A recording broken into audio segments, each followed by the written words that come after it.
예, 하나님의 말씀 로마서 3장 20절 말씀입니다. 하나님의 말씀 로마서 3장 20절 말씀입니다.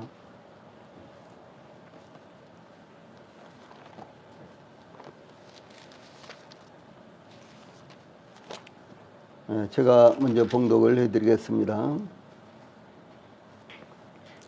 그러므로 율법의 행위로 그의 앞에 의롭다 하심을 얻을 육체가 없나니 율법으로는 죄를 깨달음이니라. 아멘. 앞에 보시고 한번 같이 읽겠습니다. 시작. 그러므로 율법의 행위로 그의 앞에 의롭다 하심을 얻을 육체가 없나니 율법으로는 죄를 깨달음이니라. 아멘. 오늘은 로마서 3장 20절 말씀을 통해서 율법의 기능이라는 이런 주제로 말씀을 전해드리겠습니다. 지난주에도 율법의 기능이라는 이와 같은 주제로 말씀을 드리면서 로마서 3장 19절 말씀을 통해서 우리가 율법이 어떤 구실을 하는가, 어떤 목표를 가지고 있는가, 이런 부분에 대해서 상고했는데 오늘도 동일하게 로마서 3장 20절 말씀을 통해서 이런 부분에 대해서 상고를 하겠습니다. 그러므로 지난 시간에 우리는 로마서 3장 19절에 우리가 알거니와 무릇 율법이 말하는 바는 율법 아래에 있는 자들에게 말하는 것이니 이는 모든 입을 막고 온 세상으로 하나님의 심판 아래에 있게 하려 함이라 하는 말씀을 통해서 하나님께서 이스라엘 백성들에게 율법을 주신 것은 모든 입을 막고 즉 더 이상의 이론의 여지가 없이 온 세상으로 즉 모든 사람들이 하나님의 심판 아래에 있다는 것을 선포하는 것이라는 율법의 기능에 대해서 상고를 했습니다. 이스라엘 백성들은 율법을 지켜 하나님의 의를 얻으려고 노력을 했습니다. 그러나 율법은 하나님의 의를 얻으라고 주신 것이 아니라 온 세상이 즉 모든 사람들이 하나님의 심판 아래에 있다는 것을 알게 하기 위해서 주신 것이다. 율법의 기능이 이와 같은 것이다 라는 사실을 저희들이 상고를 했습니다. 이와 같이 율법의 기능에 대해서 정확하게 아는 것은 대단히 중요한 것입니다. 우리나라 사람들은 물건을 구입하면 먼저 사용을 해보고 제일 먼저 포장을 뜯고 그 다음에 무조건 사용을 해보고 그 다음에 뭐가 좀 안 되면은 제품 설명서 곧 사용 설명서를 참고를 합니다. 그러나 대부분의 외국인의 경우 물건을 구입하면 꼼꼼하게 사용 설명서부터 읽어보고 그 다음에 그 사용 설명서에 따라서 그 물건을 사용을 합니다. 이 교회를 다니는 분들이 성경을 읽더라도 대충 읽고 교회를 다니면 이렇게 해야 할 것이다. 죄사함을 받으려면 이렇게 해야 될 것이다. 또 구원을 받으려면 이렇게 해야 할 것이다. 이렇게요. 감으로 잡고 그렇게 생각하고 그것을 믿음의 토대로 삼는 것입니다. 율법에 대한 문제도 십계명도 지키고 율법도 잘 지켜야만 죄사함 받고 구원을 받을 것이라고 추측하고 그대로 하려고 하는 것입니다. 저는 어렸을 때부터 교회를 다니면서 이 청년 시절도 동일하게 교회를 다니면서 항상 듣는 것은 십계명 꼭 지켜야 되고 율법을 잘 지켜야 된다. 그래서 율법 가운데 제사를 지내고 이런 것은 우리가 할 수가 없지만 도덕법이라든가 시민법이라든가 이와 같은 것들은 꼭 지켜야지만 구원받는다. 이런 이야기를요 아주 귀가 따갑게도 이렇게 들었습니다. 그런데 이와 같이 중요한 것이 성경에서 가르치고 있는 대로 하나님을 믿고 예수님을 믿고 구원의 문제를 해결하려고 하는 것이 아니라 그냥 감으로 기독교는 선을 추구하는 종교니까 선하게 살면 그래서 율법을 잘 지키면 구원받을 것이다 라고 이렇게 이 감으로 생각을 하고 그것을 지키고요. 그것이 바로 구원받는 길, 그것이 바로 하나님의 은혜를 입는 길이라고 이렇게 생각을 한다는 것이죠. 조금 전에 말씀드렸던 대로 이 사용 설명서를 잘 이렇게 살펴보고 무엇을 어떻게 해야지만 이 물건을 잘 사용할 수 있겠는가. 이와 같은 것들을 사전에 숙지하고 물건을 사용하는 것은 그 물건을 아주 효과적으로 잘 사용할 수 있도록 이렇게 하는 것입니다. 그런데 저희들은 그냥 대충 이제 사용해 보고 뭐가 안 되면 그때 이제 살펴보는 것이죠. 휴대폰도 아마 그러시겠죠.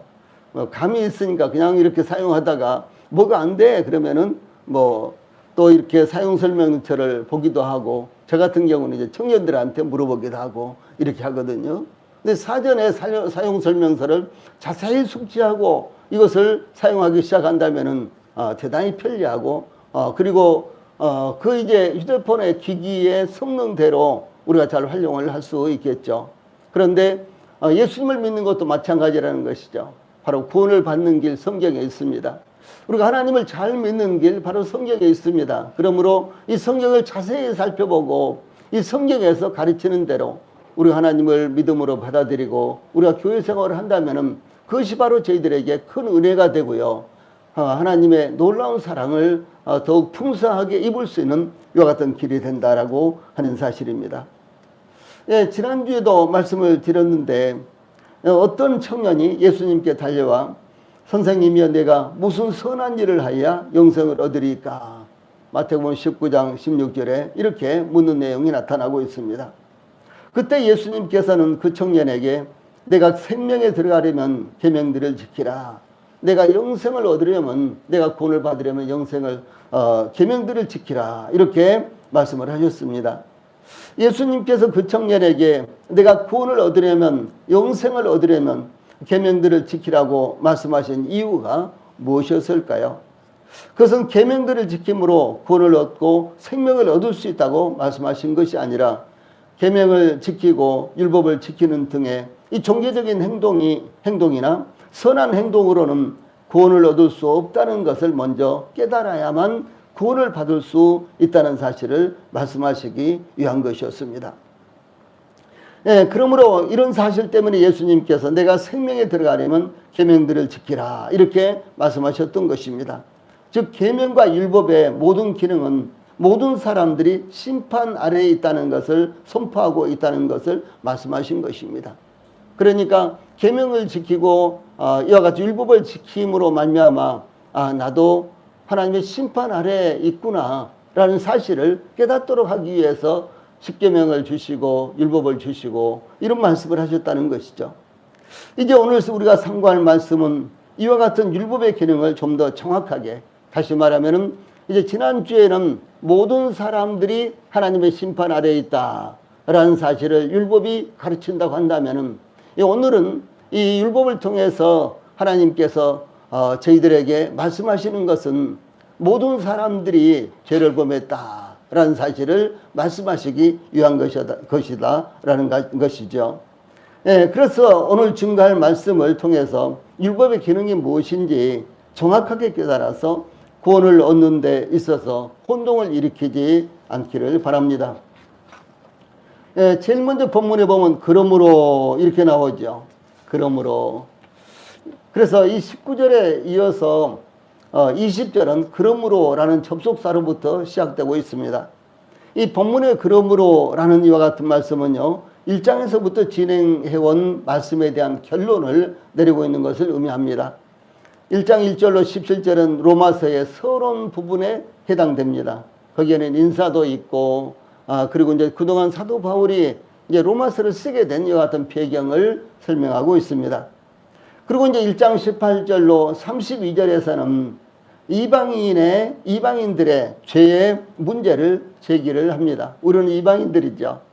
그리고 이스라엘 사람들은 유대인들이죠. 그래서 유대인들과 이방인들 이렇게 나눌 수 있는데, 저희들 이방인들의 죄에 대해서 문제를 제기하면서 1장 32절 마지막 절에 가서 이방인들이 이 같은 일을 행하는 자는 사형에 해당한다고 하나님께서 정하심을 알고도 자기들만 행할 뿐 아니라 또한 그런 일을 행하는 자들을 옳다 하느니라 라고 이렇게 확정을 했습니다.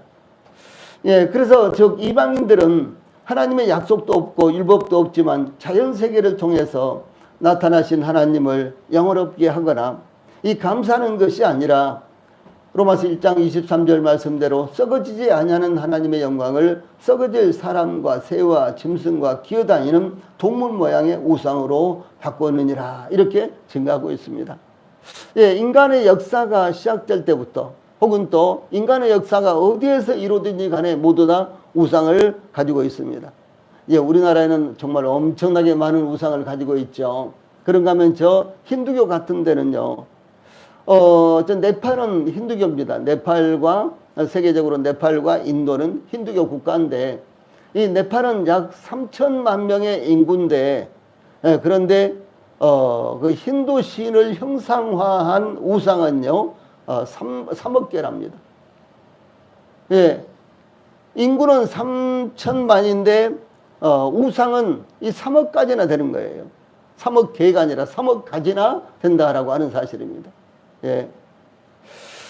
저 불교 국가에 가면은 뭐 우리나라에서도 이제 뭐 절이라든가 이런데 뭐 일부러 가지 않더라도 지나다니면서 보면요 참 가지각색의 불상들이 많고 무슨 뭐 그리고 무슨 뭐 천왕 뭐 이런 이제 형상의 네, 그런 각종의 이제 조각들이 참 많이 있죠. 그런데 이 불교 국가에 가면 정말로 다양한 이와 같은 불상들이 정말 수도 없이 많습니다. 아니 이렇게 불상을 많이 해놔야지만 뭐가 되나 할 정도로요. 이제 예를 들어서 미얀마의 네, 파고다. 미얀마는 전부 다 절이 이제 탑 형식으로 돼 있거든요. 그래서 파고다라고 하는데 이 파고다 같은 데 가면은 예, 수도 없이 많은 불상들을 마치 전신하는 것처럼 예, 그렇게 많이 만들어 놨습니다. 그리고 그 불상마다 그 앞에다가 촛불을 켠다든가 뭐 향을 피운다든가 그래서 예, 그런 지역에 가까이 가도요 저희들은 향냄새가 너무너무 독해서 가까이 가기도 싫을 정도로 그렇게 예, 이제 문화가 이루어져 있습니다. 예, 그런 식으로요 이방인들의 특징은 무엇인고는 무엇이든지 그것을 형상화해 가지고 생각나는 대로 형상화해 가지고 그것을 조각하고 그래서 우상을 만들고 그 우상을 경배한다라고 하는 사실입니다. 일본 같은 나라도 우상의 나라입니다. 얼마나 우상이 많은지 아주 집집마다 그 우상에게 절을 하는 것을 만들어 놓고 심지어 우리나라는 뭐 우상 숭배가 만연되어 있지만 그러나 뭐 음식점 같은 데는 전혀 그런 걸 찾아볼 수 없습니다. 그런데 일본은 좀 어느 정도 큰 음식점 가면요 한쪽 구석에다가 예 그렇게 예, 우상에다가 절을 할 수 있고 뭐 시주를 할 수 있는 그와 같은 모양을요 만들어 놓고 그렇게 경배를 합니다. 심지어 다양한 이 곤충 모양도 만들어 놓고 그것도 경배하는 나라가 바로 일본이에요. 예, 그래서 얼마나 우상이 많은지 아주 상상도 할 수 없을 정도로 그렇게 많이 있습니다. 그래서 이와 같이 이방인들의 특징은 무엇인고는 예, 보이지 아니하는 하나님의 형상 또 썩어지지 아니하는 하나님의 영광을 이 썩어질 것으로 만들어 놓고 또 보이는 것으로 만들어 놓고 그것을 하나님보다도 더 경배한다라는 것이 특징적이라는 것이죠. 다음에 로마서 2장은 이방인들을 정죄하는 유대인들은 그러면 어떠냐 하는 내용이 나타나고 있습니다. 유대인들은 하나님을 알고 그들에게는 계명도 있고 율법도 있으며 하나님의 백성이라는 증표인 할례도 받았으면서도 이방인들과 똑같은 죄를 범하고 있다라고 하는 것을 지적하고 있습니다. 즉 사도 바울은 유대인들을 향해서 로마서 2장 17절로 19절에 유대인이라 불리는 내가 율법을 의지하며 하나님을 자랑하며 율법의 교훈을 받아 하나님의 뜻을 알고 지극히 선한 것을 분간하며 맹인의 길을 인도하는 자여 어둠에 있는 자의 빛이요 라고 이렇게 유대인의 우월성을 먼저 증가한 후에 그 다음에 로마서 2장 23절에 율법을 자랑하는 내가 율법을 범함으로 하나님을 욕되게 하느냐 이렇게 지적을 했습니다. 예, 유대인들은 율법을 가지고 있다. 우리는 하나님의 백성이다. 우리는 할례를 받았다. 이것이 그들의 자랑거리였습니다. 그런데 정작 그들은 그 율법을 가지고도요. 그 율법을 범하고 있다라고 하는 사실이요. 가지고만 있으면 무엇입니까? 아무런 의미도 없는 것이죠. 예, 이것을 지금 말씀하고 있는 것입니다. 그러므로 이방인을 비방하는 유대인들도 이방인들과 동일하게 하나님의 심판 아래에 있다 하는 것을 증가하고 있는 것입니다. 이어서 이제 3장으로 가서 3장 1절로 18절에서는 이방인도 유대인들도 모두 동일하게 죄를 범함으로 하나님의 심판 아래에 있다라고 하는 것을 증가하고 있습니다. 1장에서는 이방인들은 죄인이다 이렇게 이제 말씀하고 2장에서는 유대인들도 죄인이다 이렇게 말씀하고요. 그 다음에 3장에 가서는 이방인들도 유대인들도 다 죄인이다. 그러므로 모든 사람들이 다 죄인이다. 이렇게 로마서가 이어져 나가고 있다라고 하는 사실입니다. 그래서 로마서 3장 9절에 보면 그러면 어떠하냐? 우리는 나으냐? 우리는 유대인들은 나으냐? 결코 아니라 유대인이나 헬라인은 이방인들을 말합니다. 다 죄 아래에 있다고 우리가 이미 선언하였느니라 라고 이렇게 증가하고 있는 것입니다. 그러므로 그 결과는 어떠하다는 것입니까?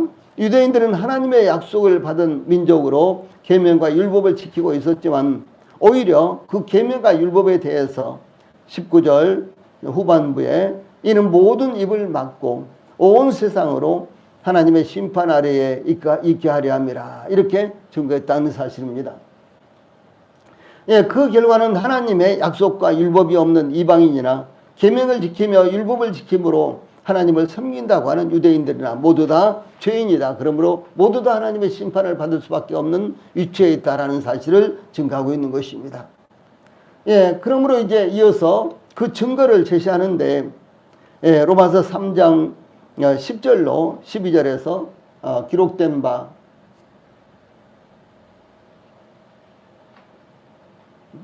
이제 여기 예, 여기입니다. 기록된 바 의인은 없나니 하나도 없으며 깨닫는 자도 없고 하나님을 찾는 자도 없고 다 치우쳐 함께 무익하게 되고 선을 행하는 자는 없나니 하나도 없도다. 이렇게 증거를 했습니다. 이어서 로마서 3장 23절에서는 모든 사람이 죄를 범하였음에 하나님의 영광에 이르지 못하더니 이렇게 이제 결론을 맺고 있는 것입니다. 유대인이나 이방인이나 모든 사람들이 죄를 범했기 때문에 하나님께서 예비하신 복을 얻을 수 없다라는 이와 같은 말씀입니다. 그러므로 모든 사람들에게 죄의 문제가 하나님께 나아가는 길을 막고 있는 것입니다. 선지자 예레미야는 예레미야서 5장 25절에서 너희 허물이 이러한 일들을 물리쳤고 너희 죄가 너희로부터 좋은 것을 막았느니라 이렇게 증거했습니다. 다시 말해서 하나님께서 풍성하게 복을 주시고 하나님의 사랑이 그들에게 임함으로 예, 그들이 안전하게 하나님을 섬길 수 있도록 하나님께서 이렇게 하시는데도 불구하고 그들이 죄가 있기 때문에 하나님께로부터 오는 모든 것들이 다 차단당하고 있다라고 하는 사실을 말씀하는 것입니다. 그러므로 죄로 인해서 하나님께서 부어주시는 은혜를 입지 못한다라고 이렇게 증거하고 있습니다. 본문 로마서 3장 20절을 통해서 두 번째로 율법의 행위로 의롭다함을 얻지 못한다라고 이렇게 말씀하고 있습니다. 특별히 유대인들은 율법의 행위로 의롭다함을 얻으려고 계속해서 시도를 했습니다. 그들은 율법을 자랑했습니다. 우리는 하나님의 말씀 율법에 있는 민족이다. 그래서 우리는 약속의 민족이다. 이것이 그들의 자랑거리였습니다. 그러나 사도 바울은 증거하기를 율법의 행위로 그의 앞에 의롭다 하심을 얻을 육체가 없다. 그건 유대인이나 이방인이나 마찬가지로 어느 누구든지 율법을 지켜서 그것이 바로 율법의 행위입니다. 율법을 지켜서 그의 앞에 하나님 앞에서 의롭다 하심을 얻을 육체 얻을 사람은 한 사람도 없다. 이렇게 말씀하고 있는 것입니다. 즉 십계명이나 율법을 지켜서 하나님 앞에서 의롭다함을 얻지 못한다라고 하는 사실입니다. 그의 앞에 의롭다라고 하는 이 말씀은 하나님 앞에서 의롭다 혹은 죄가 없다는 것을 의미합니다.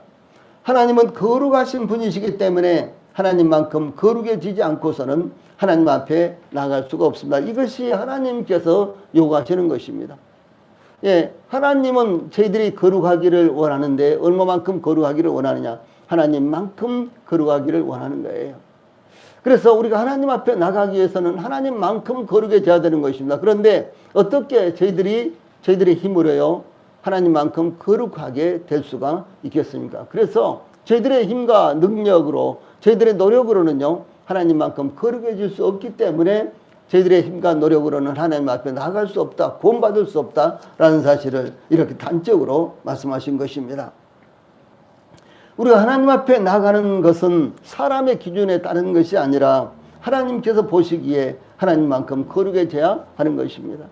예를 들어서 하나님께서요, 이스라엘 백성들이 이제 애굽에서 탈출해서 홍해를 이제 건넜고, 그리고 이제 시내 광야에 들어왔죠. 그러니까 오늘날로 말하면 시나이 반도입니다. 시내 반도에 들어왔을 때 이제 하나님께서 이제 모세를 시내산으로 부르십니다. 그래서 이제 모세가 시내산에 올라가서 하나님을 배웠고, 이제 하나님의 이 계명과 율법을 받기 위해서 이제 이스라엘 백성들이 어떤 자세를 가져야 될 것인가, 이것을 이제 받아가지고 내려와서 이스라엘 백성들에게 선포를 했습니다. 그 중에서 아주 중요한 것이 있는데, 이제 모세가 하나님과 만나기 위해서 시내산으로 올라갈 때 이스라엘 백성들은 모세를 따라서 시내산에 올라오면 안 되는 거였어요.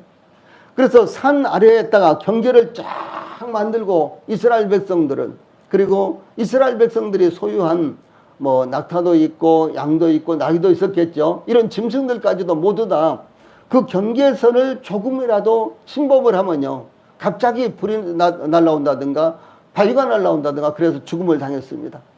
예, 그래서 하나님께서는 이스라엘 백성들이 죽음을 당하는 것을 원하지 않으셨기 때문에 그 시내산 아래에다가 이렇게 경계를 쫙 만들어 놓고요, 이스라엘 백성들로 하여금 절대로 이 경계를 침범하지 말라고 이렇게 말씀하셨습니다. 또 뿐만 아니라 이스라엘 백성들은 그 경계선 아래에서 모두 다 모였어요. 이제 모세가 하나님 앞에 올라가서 십계명과 그리고 율법을 받는 그 동안요, 이제 그 앞에서 이제 경배하고 이제 하나님을 찬송하고 해야 되는데 어떤 자세로 해야 되는 거냐? 이제 모든 이스라엘 백성들이 옷을 빨아서요, 옷이 깨끗하게 하고, 그리고 이제 그 시내산 아래에 모여서 하나님을 찬양하면서 그리고 경배하면서 이제 모세가 십계명과 율법을 받을 때까지 기다리도록 이렇게 했습니다. 그 이유가 무엇이겠습니까? 하나님은 거룩하신 분이시기 때문에 이스라엘 백성들이요, 거룩해지지 않은 상태에서 그 하나님께서 이제 그어놓으신 그 경계를 넘어가면 죽음을 당했어요. 또 뿐만 아니라 이스라엘 백성들은 하나님 앞에 나가기 위해서 옷을 깨끗하게 빨아서 입고 그리고 하나님 앞에 나가야 됐다라고 하는 사실입니다. 그래서 이제 이와 같이 이스라엘 백성들이 거룩하게 되는 것, 그래서 하나님 앞에 나아가게 되는 것은요, 우리 인간의 기준으로 봐서 뭐 적절하게 이렇게 이제 거룩하고 깨끗하게 되는 것이 아니라 하나님이 보시기에 거룩하고 깨끗하게, 그래서 하나님 수준으로 곧 하나님만큼 거룩해져야지만 하나님을 만날 수 있다라고 하는 사실을 말씀하는 것입니다. 그러므로 하나님 앞에서 율법의 행위로 의롭다함을 얻지 못한다라고 하는 것입니다. 그러면 율법의 행위가 무엇일까요? 율법의 행위에 대해서 우리가 몇 가지를 참고할 수 있는데, 제일 먼저 율법의 행위는 율법의 의식을 의미하는데, 즉 그 중에서도 가장 중요한 이스라엘 백성들 곧 유대인으로서요, 가장 중요한 것이 할례를 행하는 것이었습니다. 유대인들은 산에 아이를 낳으면 8일 만에 할례를 행해야 하는데, 이것은 하나님께서 창세기 17장을 통해서요, 이스라엘 곧 유대인의 조상, 이스라엘의 조상인 아브라함에게 명령하시고, 그때 언약을 맺으실 때 산에 아이를 낳으면 그 낳은 지 8일 만에 할례를 행하라, 이렇게 말씀을 하셨습니다. 이런 의식은 지금도 계속되고 있는데, 이 산의 아이의 표피를 잘라내는 것입니다. 유대인들은 할례의 여부에 따라서 유대인을 구분합니다. 2차 대전 때 히틀러가 유대인을 학살할 때 유대인들을 체포하여 할례의 여부로서 유대인인지 판별했다고 합니다. 히틀러가 600만이나 되는 이스라엘 백성들을 학살했죠. 그래서 이스라엘 백성들이 뭐 지하로도 숨고 아니면 뭐 여러 가지로 뭐 숨었습니다. 그리고 이제 붙잡히면은 나는 유대인이 아니다, 나는 폴란드 사람이다, 나는 헝가리 사람이다, 뭐 이러면서요, 자기는 유대인이 아니라고 이렇게 발표해버렸습니다. 그러면 어떻게 유대인인지 여부를 판별했느냐? 그것은 바로 할례를 받았는지 여부를 이제 보고요. 할례를 받았으면 그 사람은 무조건 유대인이에요. 이렇게 해서 채용을 했다는 이런 이야기가 있습니다. 이와 같이 모든 유대인들은 할례표를 가지고 있는데 할례표가 있으면 하나님께서 선택하신 하나님의 백성이라는 의미입니다. 그러나 사도 바울은 갈라디아서 5장 6절에 그리스도 예수 안에서는 할례나 무할례나 효력이 없으되 사랑으로서 역사하는 믿음뿐이다. 이렇게 증거했습니다. 그리고 주 예수 그리스도를 마음으로 믿는 바로 이것만이 증거가 된다라고 이렇게 말씀을 전한 것입니다. 두 번째로 율법의 행위는 율법에서 규정하고 있는 각종 의식을 행하는 것을 의미합니다. 즉 유월절이나 안식일이나 각종 절기를 지키거나 정하고 깨끗하고 혹은 부정한 음식을 가려 먹는다거나 율법에서 규정한 이 부정한 것을 만지지 않는 등의 규례를 지키는 것을 의미합니다. 이것이 바로 율법의 행위다라고 하는 사실이죠. 지금도 유월절을 지켜야지만 된다. 지금도 안식일을 지켜야 된다. 이런 사람들이 꽤 많아요. 예를 들어서 안식교 같은 경우는요. 안식일을 지켜야 된다. 이것을 아주 생명처럼 여깁니다. 예. 그리고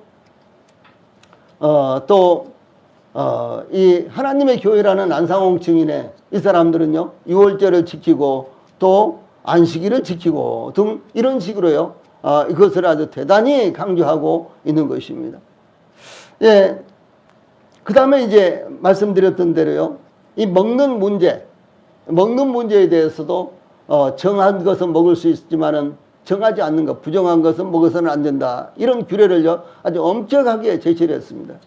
제가 말씀드렸죠. 제가 초등학교 다닐 때, 이제 우리 담임 목사님이요, 자기는 돼지고기를 먹지 않는다.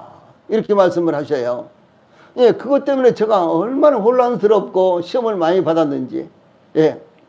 시골에서 1년에 한 번이나 돼지고기 먹을 가능성이 있거든요. 근데 한 번도 먹지 못할 가능성도 많아요. 그런데 돼지고기를 이제 이렇게 조금 사다가 이제 김치에다가 이렇게 딱 볶아 놓으면은 그 맛 정말 요즘으로서는 그 맛을 이야기도 할 수 없을 정도로 맛이 다릅니다. 예. 그런데 1년에 한 번이나 혹은 몇 년 만에 한 번이나 먹을 수 있는 이와 같은 돼지고기를 딱 먹을 때 생각나는 것이 뭔가는 우리 목사님이 자기는 돼지고기 먹지 않는다는 거예요. 왜냐하면 돼지고기가 부정하기 때문이라는 거죠. 그것이 얼마나 시험이 됐는지요. 앞에는 아빠하고 가족들이 계시고 근데 아빠 앞에서 제가 돼지고기 안 먹겠다고 이제 이렇게 할 수도 있지만은 그런데 그것보다도 더 중요한 것이 너무너무 먹고 싶은 거예요. 그래서 일단 먹었어요. 근데 그것을 한 번만 아니라 먹을 때마다 마음에 거슬렸다는 사실이죠. 예, 그래서 지금도요, 기독교인들 가운데, 이 레위기서 11장에서 지정하고 있는 깨끗한 이와 같은 짐승의 고기들은 자유스럽게 먹지만은, 이 레위기서 11장에서 부정하다고 이렇게, 이제, 말씀하고 있는 이와 같은 짐승이나 새나요, 물고기나 이런 것들은 지금도 먹지 않고 하는 분들이요 많이 있어요. 여러분 예상외로 우리가 생각한 것보다도 훨씬 더 많은 사람들이요 이와 같이 철저하게 지키고 있다라고 하는 것이죠. 예, 그래서 유대인들은 돼지고기를 먹지 않습니다. 육식은 되새김질을 하거나 굽이 갈라진 쪽발인 것만 먹을 수가 있다라고 레위기서 11장 3절에 증가하고 있습니다. 소를 기르면은요, 소는 낮에 실컷 풀을 먹습니다. 또 집에 들어오면은 또 소죽을 써주죠. 그러면 소죽도 또 실컷 먹습니다. 예, 그 가마솥에다가 소죽을 써주고 거기다가 콩을 좀 섞어준다든가 이제 그 농번기 때는 소가 너무너무 지치니까 소가 전기질을 하잖아요. 그래서 소가 너무너무 지치니까 그 소 힘내라고 이 콩을 한 바가지 이렇게 섞어서요. 이렇게 소죽을 써줘요. 그러면 소가 그걸 얼마나 좋아하는지. 그 다음에 이제 평상시에는 이 쌀겨, 그것은 아주 가는 겨지요. 그 흉년 때는 그걸 그냥 먹었어요, 사람이요. 근데 그것을 또 한 바가지 또 넣어서 소죽을 이렇게 써주면은요, 아주 그야말로, 그 밑에다가 이제 가마솥이니까 밑에다가 불을 떼면 나중에 이제 끓느니라고, 이 김이 아주 뜨끔하게 올라오잖아요. 그러면 소가 벌써 그 냄새를 맡고 먹고 싶어서 그 앞에서 기다리고 있어요. 그런데 뚜껑을 딱 열어주면은 얼마나 뜨겁겠어요? 네, 정말 뜨겁겠죠. 그런데 그 뭐를 대고요, 그걸 먹는 거예요. 그래가지고 뜨거워가지고 이렇게 이렇게 하고, 예, 마치 사람이 먹으면서 마리스 하는 것처럼 소가 막 이렇게 하면서 또 먹고, 그리고 또 다시 들어와서 또 먹고, 예, 그래가지고 나중에는요, 그 가마솥을 혀로 싹싹 깨끗하게 이렇게 닦아서, 예, 여물 한 톨도 남기지 않고 깨끗하게 먹어 치웁니다.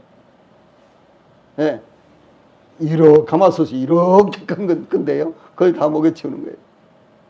그리고는 이제 쫙 누워서 밤새도록 그 아침까지요, 이렇게 잔뜩 위에다가 채워놓고 그것을 꺼내가지고 밤새도록 여기 씹는 거예요. 씹어가지고 삼키고 또 씹어가지고 또 꺼내서 또 씹어가지고 삼키고, 이걸 가리켜서 되새김질 한다는 거예요. 근데 소나 양이나 뭐 이 염소나 이제 이런 것은요, 이렇게 되새김질을 합니다. 그래서 이제 되새김질을 하고 그 다음에 쪽발이 돼 있는 것은 정하다, 이렇게 말씀을 하고 있습니다. 이제 이런 부분에 대해서는 이제 영적인 의미가 또 다 담겨져 있습니다. 예, 그런데 이제 이와 같이 이것은 정한데, 그런데 돼지고기를 비롯해서요, 개고기나 토끼고기나 이런 것은 먹어서도 안 되는 거예요. 왜냐하면 이것은 되새김질을 안 할 수도 있고, 또 뿐만 아니라 쪽발이지만 되새김질을 안 한다거나, 내지는 되새김질을 하지만은 쪽발이 아닌 경우요, 이런 것은 부정하기 때문에 먹어서는 안 된다, 이렇게 말씀하고 있습니다. 그런데 이와 같은 것들을 지키는 것이 바로 율법의 행위다라고 하는 사실입니다. 율법의 행위를 지키는 것이다라고 하는 사실입니다. 그런데 그것으로도 하나님 앞에 의롭게 될 수 없다라고 하는 것이 바로 성경에 분명하게 수도 없이 반복해서 명시가 되어 있다라고 하는 사실입니다. 예, 셋째로 율법의 행위는 인간의 도덕적 행위를 의미합니다. 인간의 도덕적 행위는 사람마다 그 환경에 따라서 다르게 생각하며, 또한 사람이 살고 있는 시대마다, 지역마다, 나라마다 다릅니다. 특색이 또 있습니다. 남한에서는 죄가 되지 않는 것이 북한에서는 사형감인 경우도 허다합니다. 남한에서는 아무렇지도 않죠. 예를 들어서 막 대통령을 욕하고 대통령의 영부인을 막 욕하고, 북한에서 만약 그랬다가 어떻게 되겠어요? 이름만 함부로 불렀다가도 사형감이죠. 실제로 그렇게 처형이 됩니다, 북한에서는요. 예, 그래서 나라마다 이렇게 다르고, 특별히 남북한, 예, 이렇게 같은 반도에 살고 있지만은, 그런데도 불구하고 남한에서는 죄가 되지 않는 것이 북한에서는 사형감인 경우도 허다합니다. 예, 심지어 어느 집안에서는 아주 덕스러운 것이 어느 집안에서는 욕이 되기도 합니다.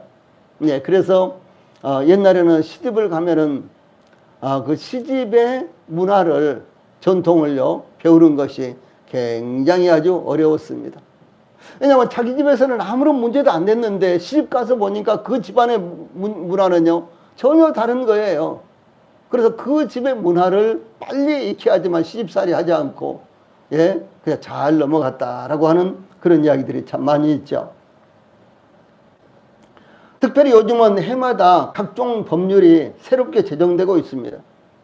그런데 이 10계명 중에서 도덕법은 5째 계명부터요, 10번째 계명까지 내 부모를 공경하라, 살인하지 말라, 간음하지 말라, 도둑질하지 말라, 내 이웃에 대하여 거짓 증언하지 말라, 내 이웃의 집을 탐내지 말라, 예, 이와 같은 것입니다. 근데 이와 같은 것이 소위 이제 도덕법이에요. 이거 이제 계명으로 정해져 있습니다. 그런데 이 도덕법은 반드시 지켜야 된다. 그래서 이것이 바로 율법의 행위다라고 하는 것입니다. 예, 우리 성도들은 어떻습니까? 구원받은 성도들은요, 당연히 이런 거 지켜야 되겠죠. 그런데 이것을 법으로 지켜야 되는 것이 아니라 은혜로 우리가 받아들이는 거예요. 그 차원이 다른 것입니다. 그러나 구원받지 못한 사람들은 이런 걸 반드시 지켜야 하지만 구원받을 수 있다고 구원의 조건이라고 이렇게 생각한다는 거죠. 그래서 율법의 행위를 구원의 조건으로 받아들입니다. 그러나 우리는 이것을 은혜로 받아들인다는 거죠. 당연히 우리가 하나님의 은혜를 입은 자들이니까, 우리가 하나님의 백성으로 구원받은 사람으로 성도로서 선별된 자들이니까 이런 것은 하면 안 된다라는 사실이 아주 자연스럽다고 하는 것이죠. 이것이 차원이 다른 것입니다. 그런데 여기서 가장 민감한 7째 계명, 그것은 바로 간음하지 말라라고 하는 거죠. 아주 민감한 이와 같은 계명입니다. 특별히 오늘날 문화에 있어서 간음하지 말라. 이것은 아주 민감한 계명인데 이걸 생각해 보도록 하겠습니다. 지금 선진국에서의 성문화는 자유화가 된 지 이미 오래되었습니다. 또한 손님들에게 자기 아내를 내어줌으로 손님을 대접했던 종족들이 있었는데, 예를 들어서 에스키모인들, 인도의 토다족, 시베리아의 척치족, 중국의 사천성, 고대 게르만 민족도 그랬으며, 또 뿐만 아니라 이 몽골 등 유목민들에게는 얼마 전까지도 시골로 가면 그런 풍습이 여전히 남아 있었다고 합니다. 아주 귀한 손님이 오면은 자기 아내를 하룻밤 내주는 거예요. 그래서 그 손님에게 그 예의를 베푸는 차원에서 이렇게 한다라고 하는 사실입니다. 그런데 그뿐만 아니라 우리나라의 삼국유사에는 우리나라 광주 일대에도 그런 일이 있었다라는 기록이 분명하게 남아있는 것입니다. 그러니까 이것이 저 미개인들 사는데 그런 데만 있는 것이 아니라 우리나라에도 그런 것들이 있었다는 사실이죠. 고대에요. 예. 그러니까 삼국시대라든가 고려시대, 이때 시대만 해도 우리나라 저 시골로 가면 그런 일들이 있었다라고 하는 사실입니다. 예, 그러므로 아무리 고상한 도덕이라고 할지라도 그것이 기준이 될 수 없는 것입니다. 이것을 오늘날 저희들이 받아들일 수 있겠습니까? 우리 문화가, 현재의 문화가 이것을 받아들일 수 있겠습니까? 도저히 받아들일 수 없는 이와 같은 것들이죠. 예, 참, 이렇게요. 문화적인 이제 차이, 이런 것들이요. 있는데 그것을 일괄적으로 하나의 도덕으로서 기준을 삼는다는 것은 이것은 옳지 않다는 것이죠. 그리고 그것이 아무리 선하다고 할지라도 이 율법의 행위로서 구원을 받을 수 없다라는 것이 성경의 가르치는 것입니다. 그래서 사도 바울은 율법의 행위로 그의 앞에 의롭다 하심을 얻을 육체가 없나니, 즉 의롭다 함을 얻을 육체가 없다는 것은 하나님 앞에 의롭다 할 만한 사람이 율법을 지켜가지고요, 하나님 앞에 의롭다 할 만한 사람이 없다는 것을 의미합니다. 그 이유가 무엇일까요? 이미 우리가 상고했지만 모든 사람들이 죄를 범했기 때문에 하나님의 심판 아래에 있지 그 사람이요 하나님 앞에 옳다고 인정을 받을 수 있는 자격이 없다라고 하는 사실입니다. 다윗은 시편 143편 2절에서 주의 종에게 심판을 행하지 마소서, 주의 눈 앞에는 의로운 인생이 하나도 없나이다, 이렇게 증거했습니다. 예, 하나님이 보시기에 의로운 사람이 한 사람도 없는 거예요. 예. 또 솔로몬도 전도서 7장 20절에 선을 행하고 전혀 죄를 범하지 아니하는 의인은 세상에 없기 때문이로다, 이렇게 증거했습니다. 예. 이 사도 바울은 갈라디아서를 통해서 율법의 행위로 그의 앞에 의롭다 하심을 얻을 육체가 없다는 것을 거듭거듭 강조를 했습니다. 여기 보면요, 갈라디아서 2장 16절, 자 위에 있는 말씀 같이 읽어봅시다. 시작. 사람이 의롭게 되는 것은 율법의 행위로 말미암음이 아니요 오직 예수 그리스도를 믿음으로 말미암은 줄 알므로 우리도 그리스도 예수를 믿나니 이는 우리가 율법의 행위로서가 아니라고 그리스도를 믿음으로써 의롭다함을 얻으려 함이라 율법의 행위로서는 의롭다함을 얻을 육체가 없느니라. 예, 이렇게 분명하게 제시를 했습니다. 예, 그런데도 왜 율법을 지켜서 구원받으려고 할까요? 아까 제가 말씀드렸죠. 우리나라 사람들의 특징이 어떤 물건을 사면은 자기의 기본적인 상식대로 먼저 써보고 사용해보고 그 다음에 뭔가 잘 안 되면은 그때 가서 사용설명서를 들춰본다는 거죠.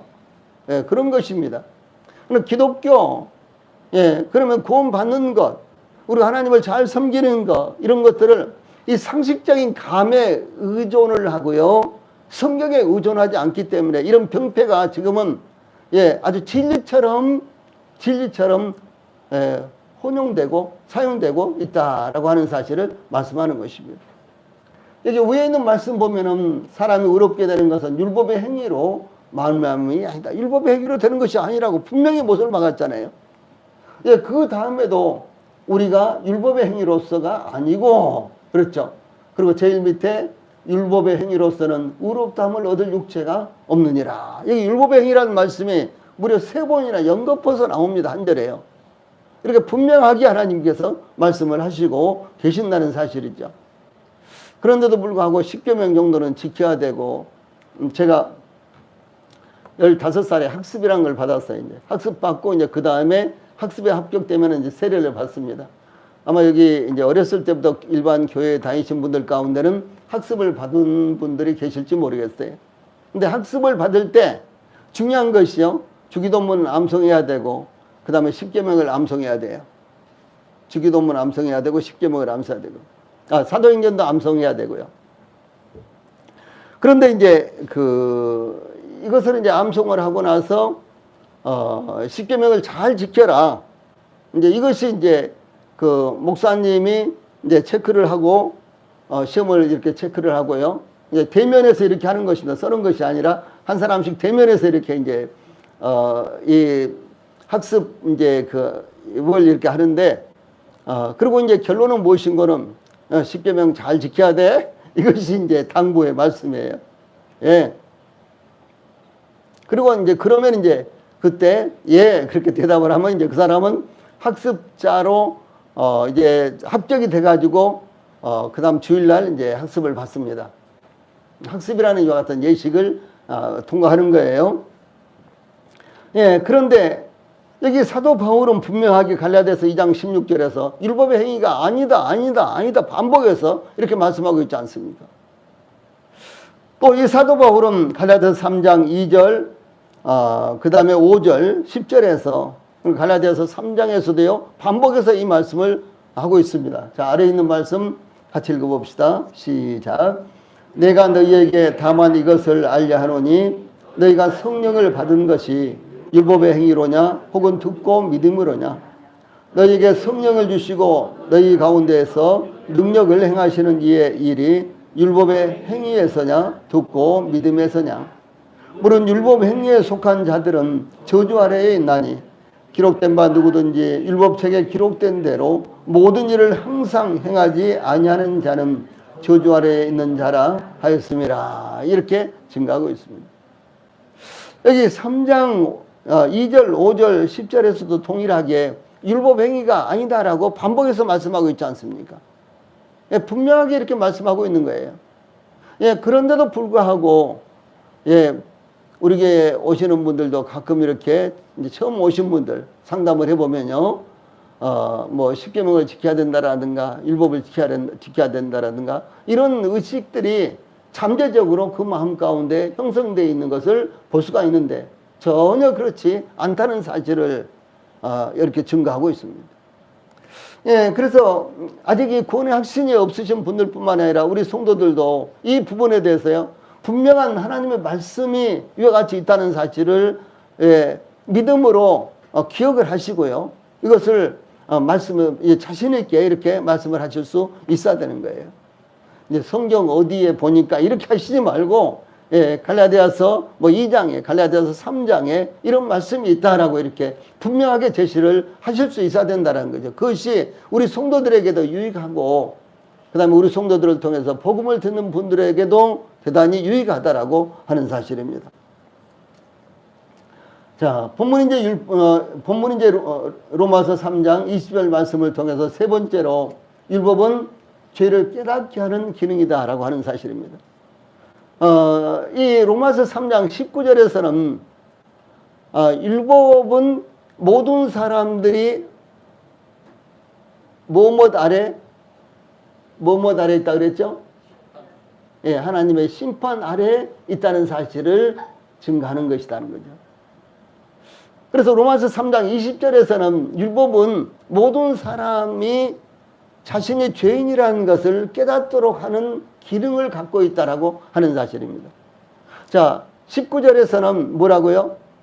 모든 사람들이 하나님의 심판 아래에 있다는 사실. 그다음에 20절에서는 무엇이라고요? 모든 사람들이 죄인이라는 것을 깨닫도록 하는 역할을 하는 것이, 그런 기능을 하고 있는 것이 바로 율법이다라고 하는 사실, 이 두 가지 꼭 우리 성도들이 기억을 하세요. 그래서 이 로마서가 구성되는 것은요, 조금 전에도 말씀드렸지만 로마서 1장부터 로마서 3장 18절까지는 이방인도 죄인이고 유대인들도 죄인이고 그래서 모든 사람들은 다 죄인이다. 그런데 율법은 이와 같이 모든 사람들이 죄인이기 때문에 모든 사람들이 심판 아래 있는 것이고 모든 사람들이 죄인이라는 것을 증거하는 역할을 한다. 이렇게 말을 하고 있어요. 그러고 나서 로마서 3장 21절부터 그러면 하나님께서 우리에게 세워주신 대책은 무엇인가? 그게 이제 예수 그리스도의 십자가가 증거가 되고 있는 것입니다. 예. 이 로마서의 구조가 이렇게 되어 있어요. 이게 대단히 중요한 것입니다. 이 로마서의 구조를 크게 나누면은 1장부터 11장까지, 그 다음에 12장부터 16장까지 이렇게 나눌 수 있어요. 그래서 1장부터 11장까지는 교리, 그 다음에 12장부터 16장까지는 교훈입니다. 교리와 교훈. 예. 그런데 이 교리를 증가하면서도요, 이와 같이 분명하게 제시가 되고 있다는 사실이에요.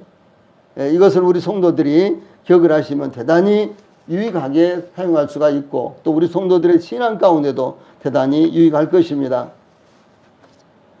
이 사도 바울은 율법의 행위로 하나님 앞에 의롭다 하심을 얻을 육체가 없다는 것을 증거하면서 그러면 율법의 기능, 즉 율법을 주신 목적이 무엇인가를 제시했습니다. 즉 율법으로는 죄를 깨달음이니라 라고 율법의 기능을 증거하고 있습니다.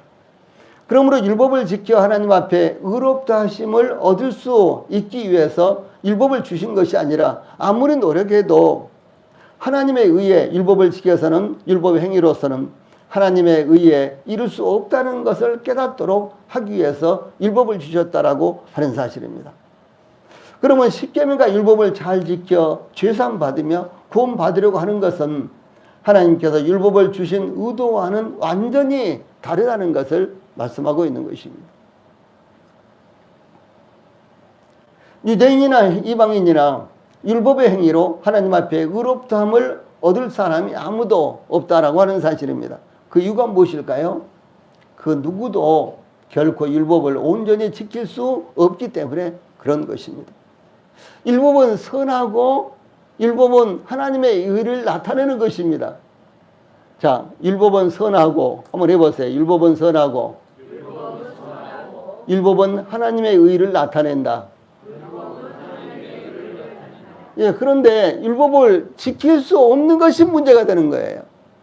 왜 율법을 지킬 수 없느냐?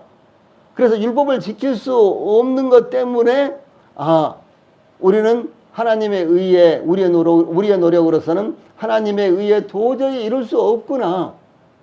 그래서 우리가 모두가 다 심판 아래 있구나. 우리 모두가 다 죄인일 수밖에 없구나. 이 사실을 깨닫게 하는 것이 율법의 기능이라는 사실이죠. 예, 그런데 왜 우리가 율법을 지킬 수 없는가라는 사실에 대해서요, 이제 성경은 증거하고 있습니다. 그래서 그 누구도 결코 율법을 온전히 지킬 수 없기 때문에 율법의 행위로는 의롭다 하심을 얻을 육체가 없다. 이렇게 말씀하고 있는 것입니다. 예수님께서 유대인들에게 요한복음 7장 19절에 모세가 너희에게 율법을 주지 아니하였느냐? 너희 중에 율법을 지키는 자가 없도다. 이렇게 말씀하셨어요. 너희 중에 율법을 지키려고 하는 자가 없다. 그거 아니에요. 유대인들은 어떻게 해서든 율법을 지키려고 합니다. 그러나 율법을 지키려고 하지만 그 율법을요, 완벽하게 지키는 사람은 아무도 없다. 이건 예수님께서 하신 말씀이에요. 예수님께서 보실 때, 유대인들은요, 예, 그들의 서기관들이라든가 그들의 제사장들 그런 사람들은 아주 완벽하게 율법을 지키고 있다라고 이렇게 평가를 할게 했을 것입니다. 그런데 예수님께서 그들을 보실 때는 그들이 율법을 지키는 자들이 하나 한 사람도 없는 거예요. 그래서 그들이 하나님에 의해 율법으로 하나님에 의해 이런 사람들이 한 사람도 없다라고 예수님께서 이렇게 평가를 하신 것입니다. 그 이유가요, 그들이 마음으로는 지키지 않고 겉모양으로만 율법을 지키려 하니까 율법을 주신 의미는 깨닫지 못하고 율법을 지킴으로 의롭다는 평가를 받으려고 했다라고 하는 것이죠. 그러니까 겉으로는 그런 평가를 받을지 몰라도 하나님이 보실 때, 예수님이 보실 때 그들은 전혀 율법을 지키고 있지 않다라고 하는 사실입니다. 즉 유대인들은 율법을 지킨다고 하면서도 형식적인 것에 지나지 않았기 때문에 율법을 통해서 자신들을 볼 수가 없었다라고 하는 사실입니다. 특히 중요한 것은 10계명은 10가지의 계명으로 이루어졌는데 9개는 잘 지킨다고 하더라도 하나를 지키지 못하면 10계명을 지키지 못하는 것입니다. 예. 죄인은요 100가지 법이 있는데 그 중에서 하나만 범해도 죄인이에요. 그렇죠? 예, 100가지 다 범해도 죄인이지만 하나만 범해도 죄인이 되는 것입니다. 예, 10계명 10가지 가운데 9가지는 지켜도 한 가지를 지키지 못하면 그 사람도 10계명을 지키지 못하는 사람이 되는 거예요. 이스라엘 백성들은 실제로 그 광야에서도, 그러니까 그들이 하나님 앞에 시내산에서 모세를 통해서 하나님께서 10계명을 받았는데도 불구하고 10계명을 제대로 지키지 못했습니다. 예를 들어서 모세는요 하나님만을 전적으로, 모세 얼마나 위대한 사람입니까? 그렇죠? 모세는 정말 위대한 사람입니다. 그런데 모세는 하나님만을 전적으로 의지하기보다는요, 나는 입이 둔하여 말을 잘 할 줄 못합니다. 말을 잘 할 수 없습니다. 그러니까 하나님께서 내 형 아론이 있지 않느냐, 내가 내 형 아론이 말 잘하는 것을 안다. 그 아론을 보낼 텐데 아론이 너를 하나님처럼 여길 것이다. 그러니까요, 그 뒤로는 모세가 한 번도 하나님 저를 보내지 마십시오, 나는 뭐 말을 못합니다, 나는 놀리지 않습니다 등등 이런 변명을 하지 않았어요. 무엇입니까? 하나님보다도 자기 형 아론의 말 잘하는 것을 의지하고 이스라엘 백성들을 구하기 위해서 애굽으로 내려갔다는 사실이에요. 예. 이스라엘 백성들은 시내 광야에서요, 그들이 때때로 우상을 만들고 그것을 하나님이라고 했습니다. 그들이 철저하게 10계명을 짓밟았어요. 지키지 못했습니다. 근데 우리 측면에서 10계명, 우리가 우상 숭배하지 않습니다. 하나님은 유일하신 분으로 우리가 믿습니다. 그리고 하나님의 이름을요, 우리는 해방하지도 않습니다. 그런데 10계명의 마지막 번, 10번째 계명이 뭐죠? 10번째 계명, 내 부모를 공경하라. 그죠? 무엇입니까?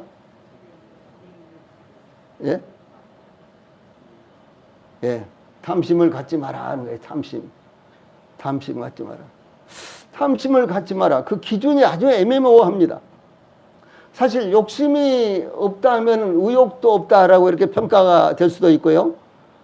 또 욕심이 없다 그러면 그 사람 뭘 하려고 하는 그런 마음도 없어 이렇게도 평가가 될 수가 있죠. 그런데 그 기준이 어느 정도인지도 애매모호합니다. 그런데 이 욕심을 갖는 것은요, 언제든지, 욕심을 갖는 것은요, 마음으로 범한 죄를 말합니다. 마음으로 범한 죄. 그렇죠? 욕심. 여러분들의 욕심이 있습니까? 제가 볼 때 우리 성도들 가운데요, 욕심이 하나도 없는 이런 성도들도 보여요. 진짜 욕심이 하나도 없는 것 같아요. 우리 황태희 형제의 욕심이 하나도 없어요. 내가 볼 때. 그냥 머리만 예쁘게 하려고 하는 그런 욕심은 조금 있어요. 욕심이 하나도 없는데 머리는 조금 예쁘게 하고자 하는 그런 욕심은 있어요. 우리 지호 보면 욕심이 하나도 없는데 맛있는 건 옆에 목사님이 있어도 그냥 보지도 않고 막 먹으려고 하는 그런 욕심입니다. 예, 옆에 목사님이 좀 혹시 달라 그럴 거 봐서 눈치를 한번 보고요. 머리도 안 들고 계속 먹는 거예요. 예? 어렸을 때 그렇게 잘 먹는 건 굉장히 좋습니다. 예. 저는 어렸을 때 잘 안 먹는다고 많이 혼났어요. 예. 근데 이런 욕심이 모든 사람들에게 있는데 그 10번째 계명이요. 탐심을 갖지 마라 그랬습니다. 근데 골로새서에 보면 탐심은 곧 우상숭배니라 했거든요. 예. 이거 엄청난 죄예요. 예. 그런데 이제 저희들이 생리적으로 갖고 있는 탐심을 말하는 건 아닙니다. 이건요. 생리적인 욕심. 예, 그것을 말하는 것이 아닙니다. 생리적인 탐심이요. 그런데 그 이상의 분수가 넘는 이와 같은 탐심들을 저는 그런 탐심이 아주 많습니다. 예. 그런데 예, 그런 탐심이 저희들에게 많이 있다는 것이죠. 그것은 곧 우상 숭배일 수도 있다라고 하는 사실을 성경은 증거하고 있습니다. 예. 자, 이제 보면요. 10가지 계명으로 이루어졌는데 9개는 잘 지킨다고 하더라도 하나를 지키지 못하면 계명을 지키지 못하는 것입니다. 이 사도 바울은 갈라디아서 3장 10절에서 자, 위에 있는 말씀 같이 읽어봅시다. 시작. 무릇 율법 행위에 속한 자들은 저주 아래에 있나니 기록된 바 누구든지 율법책에 기록된 대로 모든 일을 항상 행하지 아니하는 자는 저주 아래에 있는 자라 하였습니다. 예, 율법책에 기록된 대로 그 다음에 항상 지켜야지만 된다는 거죠. 예, 그래서 과거에는 내가 교회 잘 다녔는데 그런 분들이 있잖아요. 과거에는 내가 교회 아주 충성했는데 그게 아니고요. 여기에서 무엇을 말합니까? 모든 율법을 항상 행하지 아니하면 율법을 범하는 것이에요. 그 율법을 범하면 뭐라 그랬습니까? 저주 아래에 있다라고 이렇게 말씀하는 것입니다. 예. 그런데도 율법을 지켜서 의롭다함을 얻고 율법을 지켜서 구원받으려고 이렇게 한다면요. 그것은 얼마나 잘못된 것입니까? 이 야고보서 2장 10절에서 누구든지 온 율법을 지키다가 그 하나를 범하면 모두 범한 자가 되나니라고 이렇게 증거했습니다. 예. 모든 율법을 잘 지키다가 하나만 지키지 못해도 다 범한 자다. 이렇게 말씀하고 있어요. 그럼 불가능하다. 이것을 말씀하는 것입니다. 예, 예수님께서도 마태복음 5장 26절에 진실로 내게 이르노니 내가 한 푼이라도 남김이 없이 다 갚기 전에는 결단코 거기서 나오지 못하리라. 이렇게 말씀하셨습니다. 그러므로 율법을 지킴으로 하나님 앞에 의롭게 될 사람은 아무도 없다는 것을 이렇게 증거하고 있는 것입니다. 자, 그렇다면 율법은 무엇입니까? 예, 율법을 주신 목적이 무엇입니까? 율법의 기능이 무엇입니까? 마치 시험 보는 거 있잖아요. 수능 시험 보는 거, 뭐 입사 시험 보는 거, 또 뭐 이제 보면은 초등학교 딱 이렇게 1학년 들어가면은 뭐 받아쓰기 한 거 막 이렇게 해가지고 100점 맞았다고 하고 이렇게 막 좋아하고 그러지 아이들이. 예. 아마 우리 성도들의 자녀들이 모두 다 뭐 100점 맞든지 90점 맞든지 그 받아쓰기 한 거 가지고 와서 막 엄마한테 자랑하고 아빠한테 자랑하고 이런 경험들 다 있죠. 예, 그런데 그 시험이 어떤 시험이든지 간에 이 율법을 지키는 것은 거울과 같은 이런 기능을 한다라고 하는 사실이죠. 곧 시험이 자신의 실력을 증거하듯이 율법은요 하나님 앞에서 자신의 상황을 증거하는 것입니다. 어떤 입시생을 둔 부모가요 실제로 있었던 이야기예요. 어떤 입시생을 둔 부모가 자기 아이는 서울대는 당연히 합격할 것이며 단지 어떤 과를 선택할지만 남았다고 아주 입버릇처럼 이렇게 만남의 이야기를 했어요. 무척이나 부러웠어요. 얼마나 부러웠는지요. 예, 그런 모습을 봤습니다. 그런데 결과적으로 서울에 있는 대학도 합격하지 못하고 경기도에 있는 어떤 대학에 들어갔습니다. 예. 그러니까 시험을 보지 않았다면은 그 아이의 현주소를 전혀 알 수가 없죠. 그렇죠. 그런데 시험이 딱 끝나고 나니까 아무리 뻥을 튀기고 아무리 거짓말해도 그것이 백일하에 드러나더라라고 하는 거죠. 예, 그래서 저희들이 이제 함께 그 이야기를 몇 번이나 들은 저희들이, 아니 그렇게 공부 잘했다는데 어떻게 뭐 답을 잘못 썼는가, 뭐 하나씩 쭉 뭐 내리 잘못 썼나 봐, 뭐 등등 그런 이야기도 하고요. 예, 아니야 실상은 뭐 실력이 그렇지 뭐 이렇게도 이야기하고 등등 이제 그랬습니다. 그 실상을 나타내주고 있다라고 하는 사실이죠.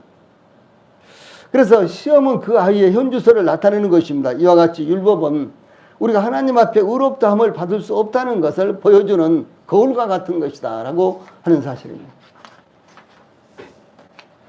우리가 구원받은 것은 그러므로 어떻게 구원받는 것입니까? 율법을 통해서는 안 되는 것이죠. 그렇죠? 율법의 행위가 아니다. 그런데 제가 율법의 행위다 이렇게 말한다면 그건 하나님의 말씀을 거스르는 거죠.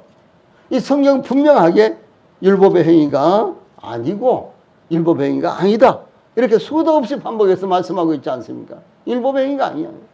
이런 것을요 우리 성도들이 복음을 전할 때 분명하게 제시를 할 수 있어야 되는 것입니다. 당연히 그렇게 하시겠죠. 그래서 우리가 구원을 받은 것은 주 예수님의 십자가의 죽음을 우리를 대신하여 죄의 대가를 완전히 지불하신 것으로 받아들일 때 이루어지는 것입니다. 그러므로 사도 베드로는 친히 나무에 달려 그 몸으로 우리 죄를 담당하셨으니 이는 우리로 죄에 대하여 죽고 의에 대하여 살게 하려 하심이라. 그가 채찍에 맞음으로 너희는 나음을 얻었나니 라고 이렇게 증거했습니다. 자, 같이 한번 읽어봅시다. 시작. 친히 나무에 달려 그 몸으로 우리 죄를 담당하셨으니 이는 우리로 죄에 대하여 죽고 의에 대하여 살게 하려 하심이라. 그가 채찍에 맞음으로 너희는 나음을 얻었나니. 예. 자, 예수님께서 십자가에서 죽으신 것은 무엇 때문이라고요? 예, 우리 죄를 담당하신 것 때문입니다. 예, 친히 그 몸으로, 친히 나무에 달려, 십자가에 달려 그 몸으로 우리 죄를 담당하셨습니다. 예, 주 예수님께서 십자가에서 죽으신 것은 우리 죄 때문이라. 예, 우리 죄를 대신한 것이다 라고 이렇게 분명하게 말씀하고 있는 것입니다. 그러므로 예수님께서 십자가에 못 박혀 죽음을 당하심으로 우리의 모든 죄를 대신하여 담당을 하셨습니다. 지금까지 선한 마음으로 착하게 살려고 하신 것은 참 잘하신 것입니다. 교회생활 잘하시고 헌신 봉사하신 것은 잘한 것입니다. 그러나 죄사함과 구원은 예수님께서 십자가에 못 박혀 죽으심으로 우리를 대신하여 죄값을 갚으셨기 때문에 이루어졌다는 이 사실을 마음에 받아들여야 그것이 구원이 되는 것입니다. 이 사실을 잊지 않기 바랍니다. 찬송 부르시겠습니다.